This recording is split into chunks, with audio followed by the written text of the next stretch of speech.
नमस्कार। आज हम जिस विषय की चर्चा करने जा रहे हैं वह रस के संदर्भ में बहुत महत्वपूर्ण है और वह है रस अवयव। रस अवयव यानी रस के तत्व, जिसे रस की सामग्री भी कहा गया है। आज की हमारी चर्चा में हम सबसे पहले तो रसानुभूति का अर्थ समझेंगे। हम यह समझने की चेष्टा करेंगे कि जब हम रसानुभूति कहते हैं तो उसका अभिप्राय क्या होता है, और इसके बाद रस के अवयव, जिसे मैंने अभी कहा कि रस सामग्री भी कहते हैं, और उसके अंतर्गत 4 रस के अवयवों की चर्चा हुई है: स्थायी भाव, विभाव, अनुभाव और संचारी भाव। इनमें से हम 2 अवयवों की चर्चा अपने इस व्याख्यान में करेंगे। रस अवयव से संबंधित विशेष जानकारी के लिए आप इन पुस्तकों का भी सहारा ले सकते हैं।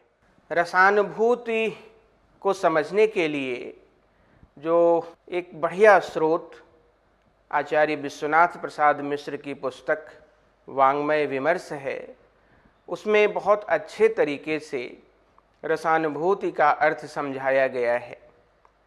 यह कहा है विश्वनाथ प्रसाद मिश्र ने कि रस का संबंध अनुभूति से है, पर यह अनुभूति 2 प्रकार की होती है। 2 तरह की अनुभूतियाँ हमारे जीवन में हैं।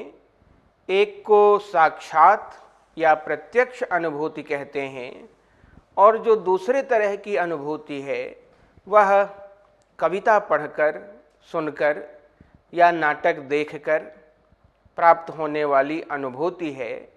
और इसी कारण उस अनुभूति को काव्यानुभूति कहा गया है, और उसे ही काव्य शास्त्र के अंतर्गत रसानुभूति भी कहते हैं। इसका अभिप्राय यह हुआ कि काव्य शास्त्र के अंतर्गत जिन संदर्भों में रसानुभूति शब्द का प्रयोग किया गया है वह संदर्भ कविता पढ़कर, सुनकर, नाटक देखकर प्राप्त होने वाली अनुभूति अथवा काव्यानुभूति से है।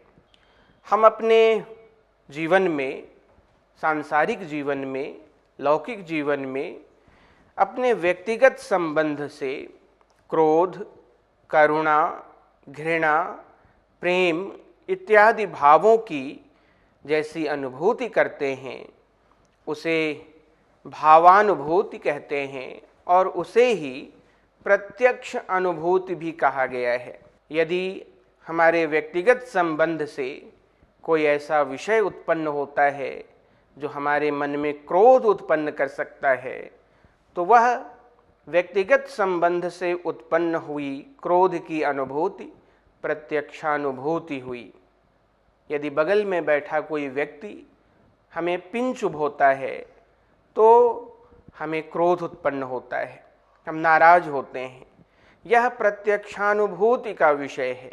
इस अनुभूति के अतिरिक्त काव्य के पढ़ने या नाटक के देखने से भी हमारे हृदय में क्रोध, करुणा, घृणा, प्रेम आदि भावों की अनुभूति जगती है, और उस अनुभूति को काव्यानुभूति या रसानुभूति कहते हैं। कविता में भी ऐसे प्रसंग उपस्थित होते हैं जिनको पढ़कर या सुनकर हमारे मन में क्रोध उत्पन्न होता है, पर वह हमारे व्यक्तिगत संबंध से उत्पन्न क्रोध से भिन्न होता है। वह प्रत्यक्षानुभूति न होकर काव्यानुभूति है।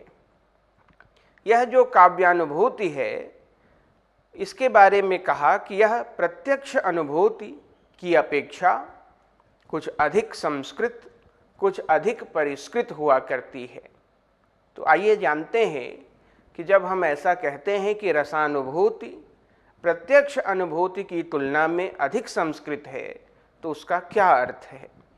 प्रत्यक्ष अनुभूति में हम जिन भावों की अनुभूति करते हैं वे भाव 2 प्रकार के दिखाई देते हैं। एक तो है सुखात्मक और दूसरा है दुखात्मक। सुखात्मक भावों में हमारा मन लगता है, हम रमते हैं, और दुखात्मक भावों से हमारा मन हटता है, हम उससे विलग होना चाहते हैं।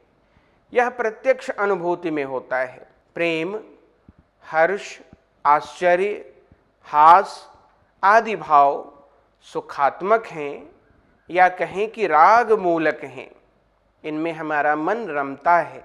दूसरी तरफ क्रोध, घृणा, भय, शोक आदि भाव दुखात्मक हैं, इनमें हमारा मन नहीं रमता, इसलिए इन्हें द्वेष मूलक अथवा अराग मूलक भाव भी कहा गया है। प्रत्यक्ष अनुभूति में इस प्रकार इन दो तरह के भावों के कारण मन की दो स्थितियां भी होती हैं। कभी वह विषय की ओर प्रवृत्त होता है, विषय से लगा रहता है, और कभी विषय से वह हटना चाहता है, उससे दूर रहना चाहता है। किंतु काव्य के पढ़ने या नाटक के देखने से सुखात्मक या दुखात्मक किसी भी प्रकार के भाव की अनुभूति जब होती है, तब मन की केवल एक ही स्थिति होती है, वह इन दोनों प्रकार के भावों में रमता ही है। कविता में ऐसा नहीं होता जैसा हमारे लौकिक जीवन में होता है। लौकिक जीवन के अराग मूलक भावों से हमारा मन हटता है, किंतु कविता में ऐसा नहीं होता।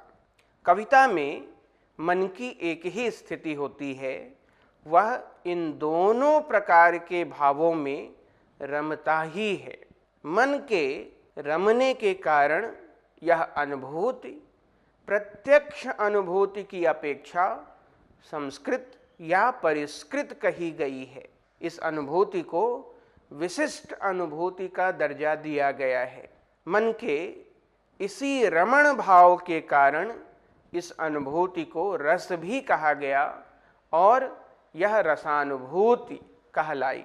अब हम रस के अवयवों की चर्चा करते हैं। यह कहा गया है कि रस की अभिव्यक्ति विभाव, अनुभाव तथा संचारी भावों द्वारा व्यक्त स्थायी भाव से होती है। तत्र विभावानुभाव व्यभिचारी संयोगात रस निष्पत्ति। यह भरत का रस सूत्र है। यह बताता है कि रस की अभिव्यक्ति मूल रूप से विभाव, अनुभाव और संचारी भावों द्वारा स्थायी भावों की अभिव्यक्ति स्वरूप है। रस का जो मूल है वह स्थायी भाव है, और वह स्थायी भाव अन्य भावों के संयोग से रस का रूप धारण कर लेता है। इस तरह से रस के चार अवयव हुए। इन चार अवयवों को या इन चार अंगों को ही रस का कारण कार्य या सहकारी कारण या रस अवयव, रस के तत्व अथवा भारतीय काव्यशास्त्र में रस सामग्री कहा गया है। और ये चार अवयव हैं विभाव, अनुभाव, व्यभिचारी अथवा संचारी भाव और स्थायी भाव। इन चारों में से भरत का रस सूत्र केवल विभाव, अनुभाव और संचारी भावों का संकेत करता है। स्थायी भावों की चर्चा वहाँ नहीं है। स्थायी भावों का संकेत हमें भरत के उस रस सूत्र की व्याख्या से मिलती है। इन रस अवयवों में जिसे हम भाव कहते हैं, आइए हम उसे समझते हैं। नाटक में, नाट्य में अभिनीत होने वाले रति, हास, निर्वेद आदि को भाव कहा जाता है। काव्यार्थ का भावन करने के कारण ही इन्हें भाव कहा गया है। कहा गया भविति इति भावः। यह भाव का निर्मित पक्ष है जो लौकिक व्यवहार में पाया जाता है। यह भी कहा गया कि भावयिति इति भावः। नाट्य भाव काव्यार्थ का भावन करते हैं। और यह भी कहा गया भावयन आस्वाद योगी कुर्वन, यानी नाट्य जो भाव है, नाट्य भाव काव्यार्थ को आस्वाद्य बनाते हैं, आस्वादन योग्य बनाते हैं। विभावों से जो अर्थ आहरित होता है तथा अभिनय रूप अनुभावों से जो अभिव्यक्त होता है उन्हें ही भाव कहा गया। कालिदास ने अपने नाटक अभिज्ञान शाकुंतलम में लिखा, रम्याणि वीक्ष मधुरांश्च निशम्य शब्दान पर्युत्सुको भवति यत् सुखिनो अपि जंतुः तच्चेतसा स्मरति नूनम अबोधपूर्वम भाव स्थिराणि जननांतर सौहृदानि।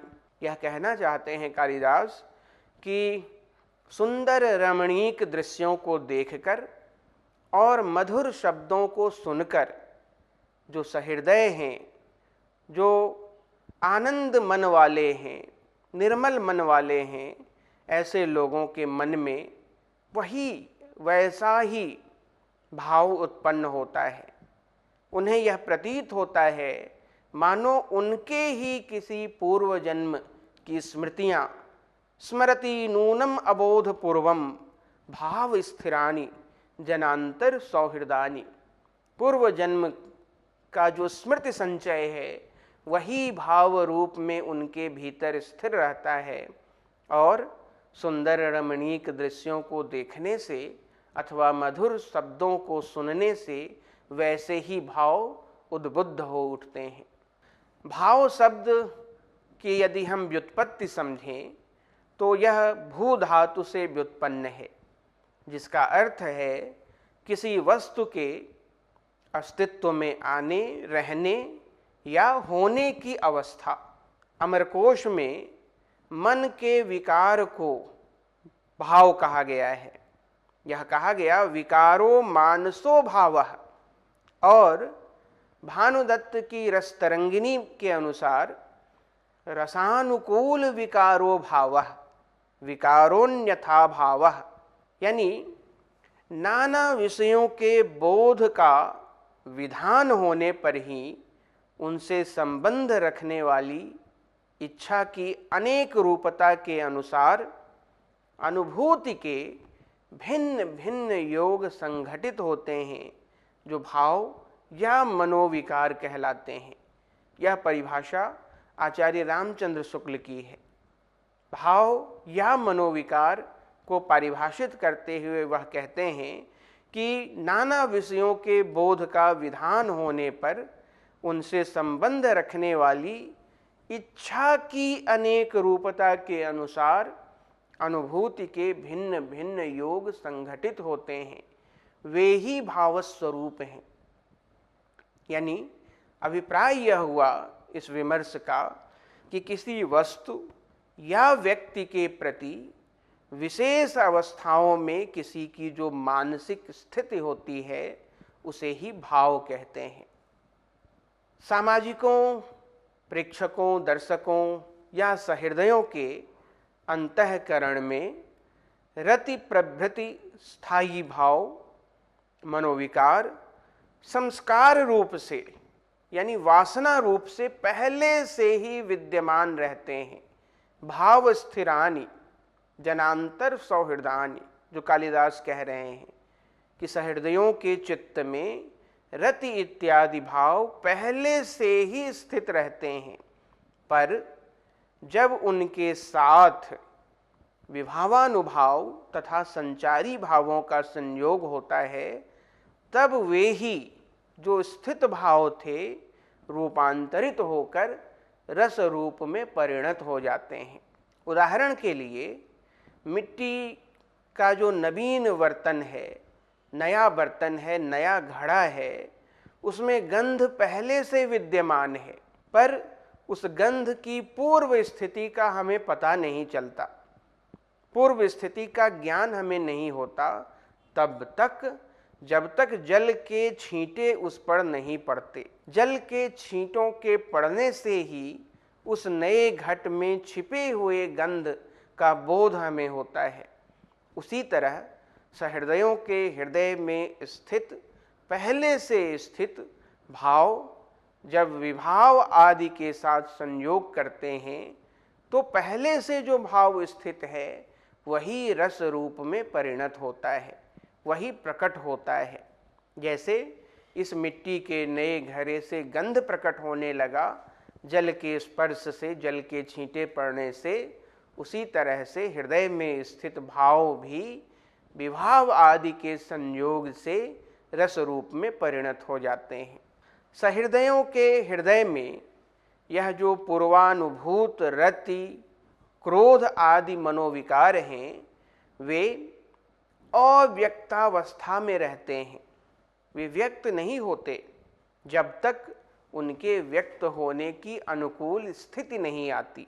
तो सहृदय के हृदय में पूर्वानुभूत रति, क्रोध आदि मनोविकार अव्यक्तावस्था में रहते हैं, पर काव्य के अध्ययन करने या नाटक आदि के देखने से मन के भाव उद्बुद्ध हो उठते हैं और उन्हें आनंदानुभूति होने लगती है। इस भाव की एक मनोवैज्ञानिक व्याख्या भी की गई है और यदि गणितीय सूत्र की तरह उसे समझना हो तो हम कह सकते हैं कि संवेदन धन प्रवृत्ति धन बोध, यानी संवेदन, प्रवृत्ति और बोध, ये तीनों मिलकर भाव का निर्माण करते हैं। इसे यूं समझ सकते हैं कि यदि कोई व्यक्ति अपनी आंखों से किसी दिन कोई सुंदर खिला हुआ फूल देखता है तो एक दिन सुंदर खिले हुए फूल को देखकर वह प्रसन्न हो उठता है। यानी विज्ञान का नियम है, हर क्रिया की प्रतिक्रिया होती है। तो सुंदर खिले हुए फूल को देखना इंद्रियों की, आंखों की क्रिया है, तो इसकी प्रतिक्रिया भी होगी। तो ऐसा देखने की प्रतिक्रिया मन के प्रसन्न होने के रूप में होती है। देखने की क्रिया और मन के प्रसन्न होने के रूप में उसका परिणाम, उसकी प्रतिक्रिया। पर दूसरे दिन भी यदि ऐसा हो कि वही व्यक्ति सुंदर खिला हुआ फूल देखे तो वह फिर से प्रसन्न होगा। और यदि इसकी बारंबारता होती है, ऐसा बार बार होता है, तो सुंदर खिले हुए पुष्प को देखकर आनंदित हो उठना यह उसके संवेदन के रूप में परिणत हो जाता है। इसे सेंसेशन कहते हैं अंग्रेजी में। संवेदना का निर्माण होता है। पर जब वह प्रक्रिया और अधिक तेज होती है, यह संवेदना भी जब बार बार घटित होती है, इसकी भी बारंबारता होती है, तो वह प्रवृत्ति स्वरूप हो जाता है।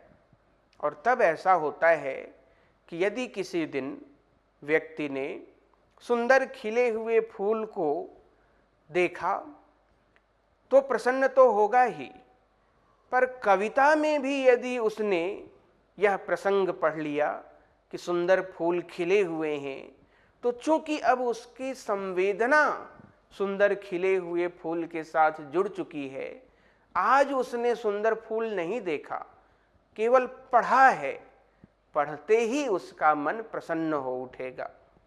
यह जो प्रसन्न होने का संवेदन है वह जग उठेगा।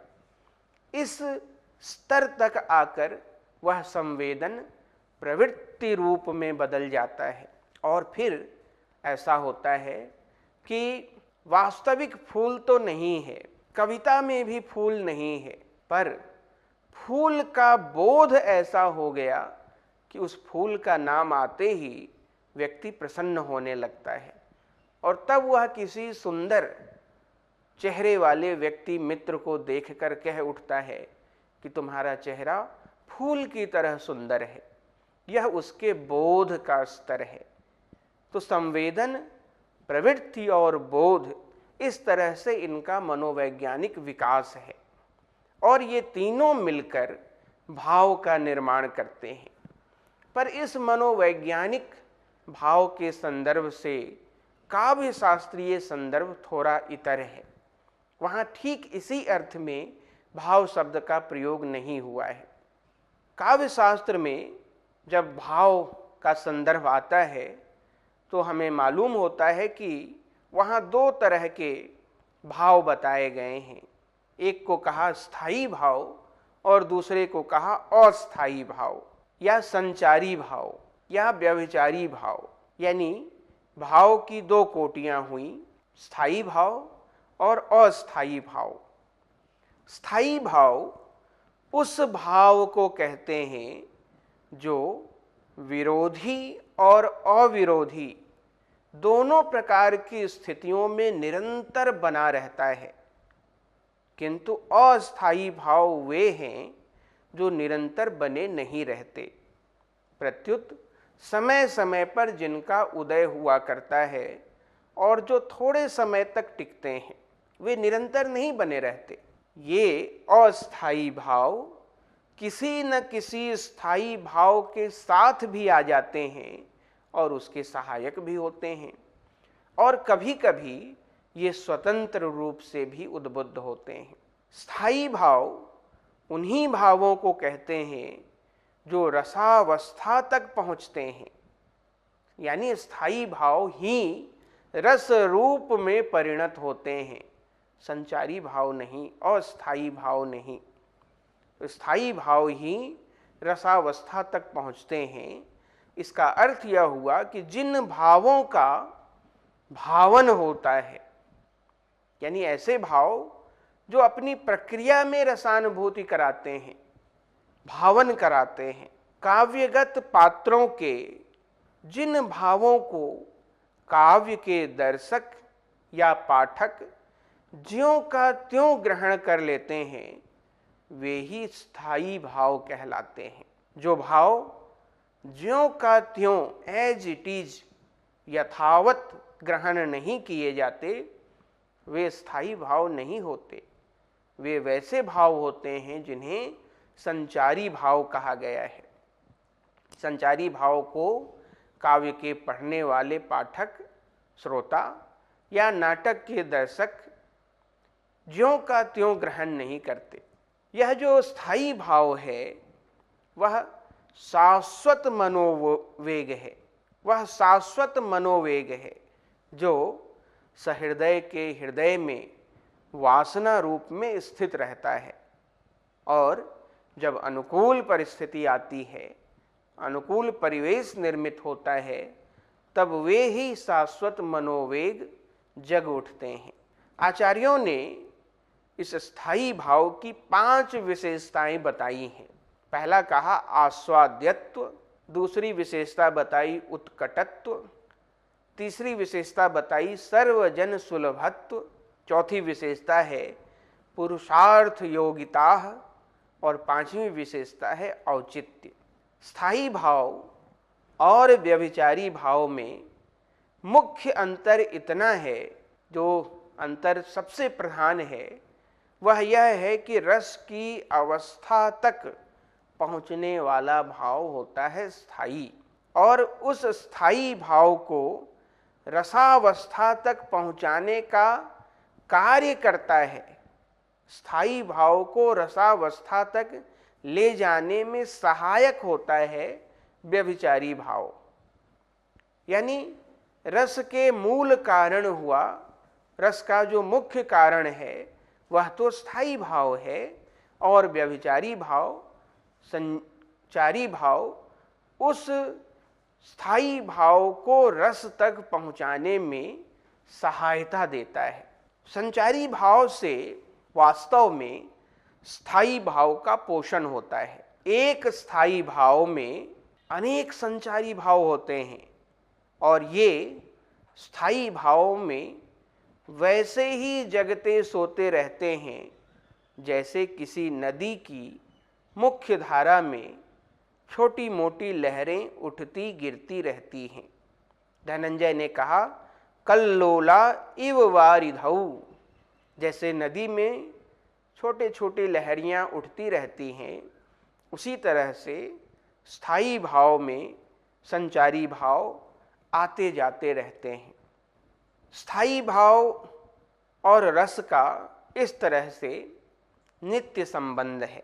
जितने रस हैं उतने ही स्थायी भाव हैं, या यूँ कहें कि जितने स्थायी भाव हैं उतने ही रस होंगे, क्योंकि स्थायी भाव ही रस रूप में परिवर्तित होते हैं, रूपांतरित होते हैं। तो इस तरह से रति नामक जो स्थायी भाव है उससे निष्पन्न रस श्रृंगार रस है। हास स्थायी भाव से हास्य रस उत्पन्न होता है, या करुण रस का जो स्थायी भाव है वह शोक है। रौद्र रस का स्थायी भाव क्रोध है। वीर रस का स्थायी भाव उत्साह है। भयानक रस का स्थायी भाव भय है। अद्भुत रस का स्थायी भाव विस्मय है।